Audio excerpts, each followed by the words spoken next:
So in the first part of this series, we're talking about my personal genocide here, and then I always start off with the objective of such a plan would be the disintegration of political, social institutions, culture, language, national feelings, religion, and the economic existence of national groups, the destruction of personal security, liberty, health, dignity, and the lives of the belongings of such group.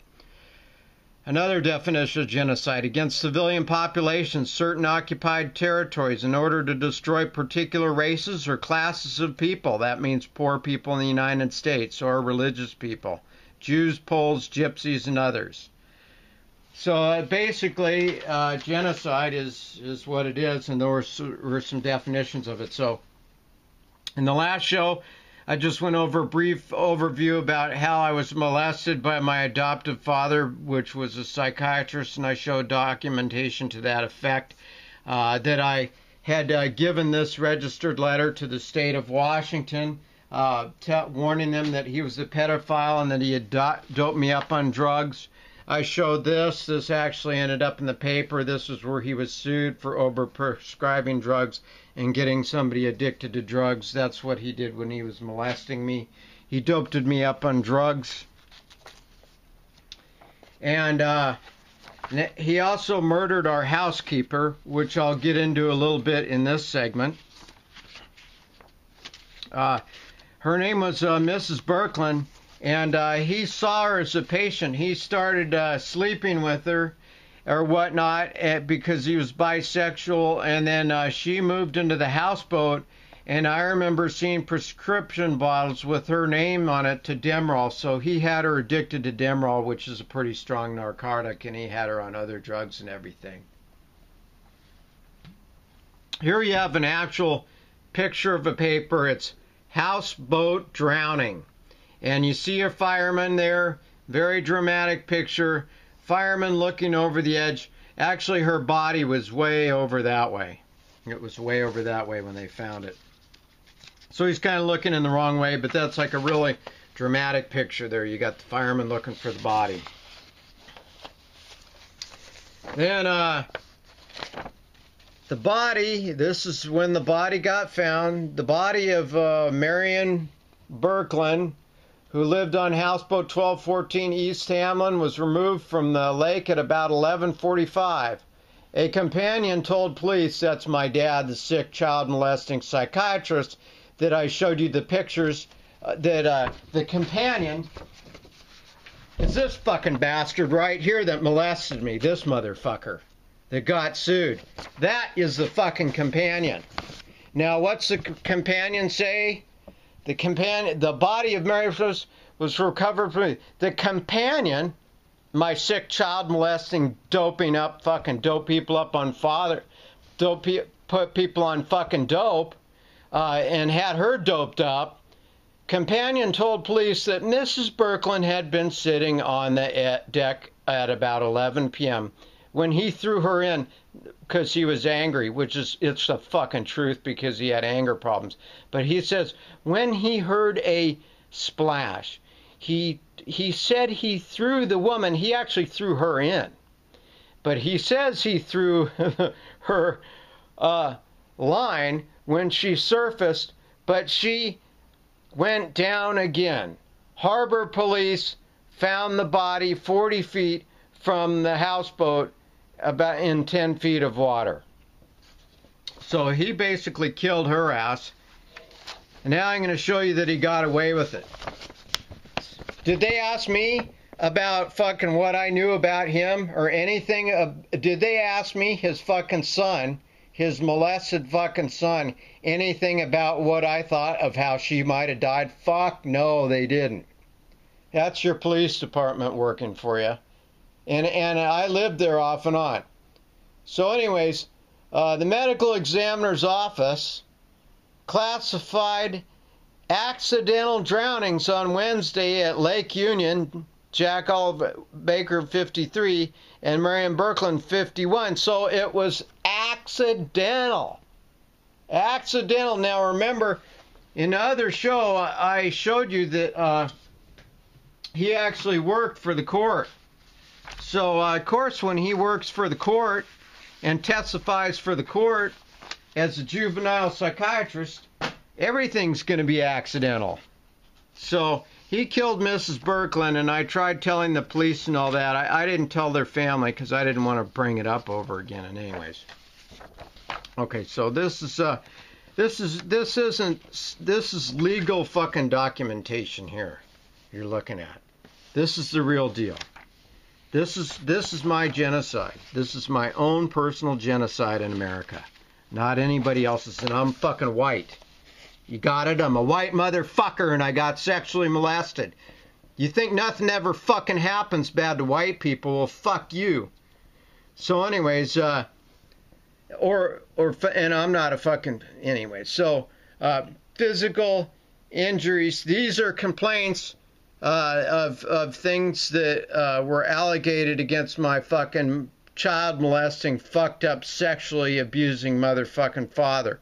Okay. So physical injuries including coma, permanent disability, great pain, mental anguish, and impairment of the mental of other family relationships of his ability to enjoy life. So this is a copy of an actual lawsuit where he was getting sued, and that was the stuff that was happening. What else happened to the person under his care, which led to severe brain damage? He required custodial care. He is subject to falls and his memory is severely impaired. Okay. This is my adoptive father that was doing this to other people. So here's more legal records on him that I got. Yeah.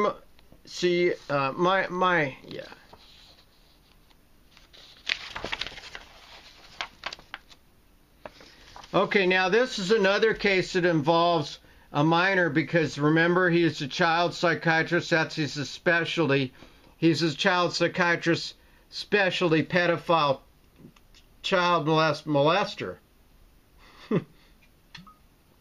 Anyways, Dr. Elwood Jones, after being admitted to the hospital, plaintiff fled to the facility and attempted to commit suicide by throwing himself in front of a moving vehicle and was hit and injured by a vehicle.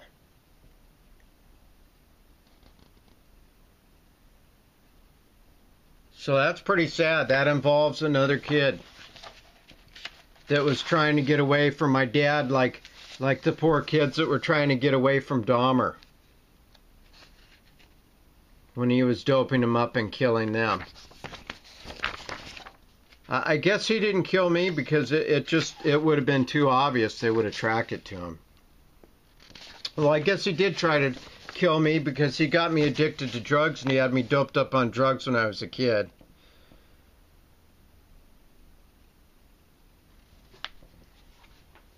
So that's enough of that. Okay. What are other records? I don't pull these out and look at them every day, but these are some medical records that I did get. Some of the hospitals would give me some of my medical records and others wouldn't.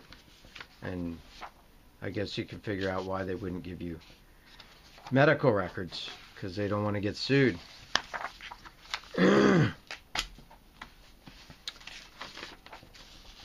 So anyways, back on the letter to the state, if you didn't see it in the other video, basically, so this was the letter to the state, dear state of Washington, whatever. He sexually molested me. He gave me Valium, Percodan, Demerol, Quaalude 712s and 714s.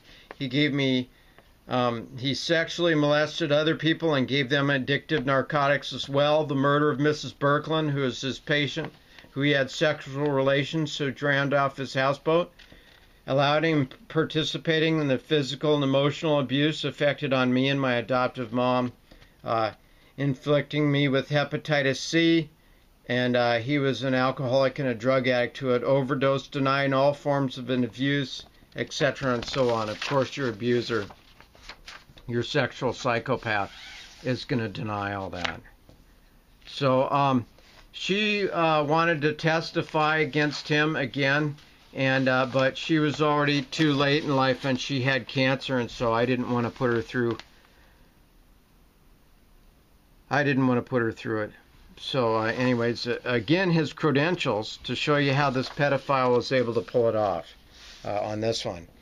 I was a consultant for the orthopedic hospital, Department of Child Psychiatry and Molestation, which he did quite a bit, the child molestation, and clinical assessment of the professor of psychiatry at the university, and I teach in the Department of Child Psychiatry.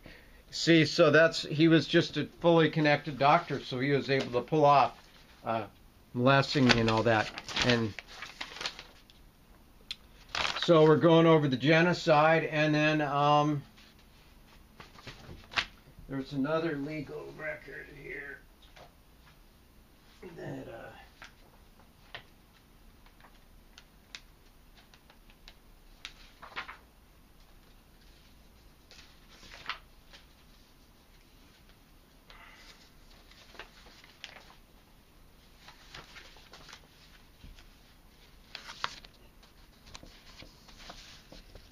did you ever accuse Elwood of homosexual activities? This is a legal document you're looking at here. This ended up in court. This is how great our legal system is.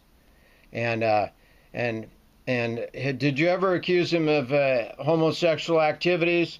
I have said I didn't want Elwood to sleep with his son instead of with me. Sleep with his son instead of with me. I mean, and this is in black and white.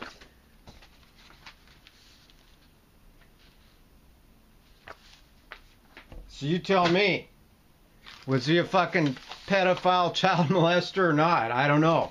I mean anybody will say anything, right? But you just saw a bunch of stuff right there. And it's all true. But I had to go through years of therapy. A lot of people that have been sexually molested by me, like Harborview wouldn't give me help or whatnot. And one psychiatrist in Harborview was honest with me when I was in there for that week that they denied they wouldn't give me the medical records on it. And he said that you're not going to get help in the state because he's too well connected, and you're going to have to go to another state to get help for your sexual abuse, or you're going to have to go another route or whatever for your sexual abuse. So that's what I had to do, and I worked on my sexual abuse for it took up probably 8 years of my life, and you never ever, you get a handle on it, but you never ever really ever fully work through it. And I got off the drugs. I was a drug addict because he had me addicted to drugs when I was a kid, and I got off the drugs and all that stuff. So and a lot of people don't survive what I did. They become prostitutes, they commit suicide, they die from drug overdoses. And a lot of people are molested. I can spot them a mile away. I can tell someone that's been sexually abused. If I talk to them, I can figure out they've been sexually abused. A lot of people have been sexually abused, more women than men, but a lot more men have been sexually abused. It's just harder for guys to admit it. So, I'm a good fucking American. See this? That's fucking 17 years of work. Receipts.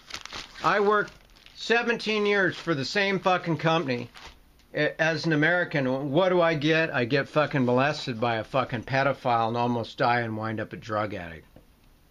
That's what I get for fucking being an American. Raised by a fucking pedophile doctor. 17 fucking years of work after that.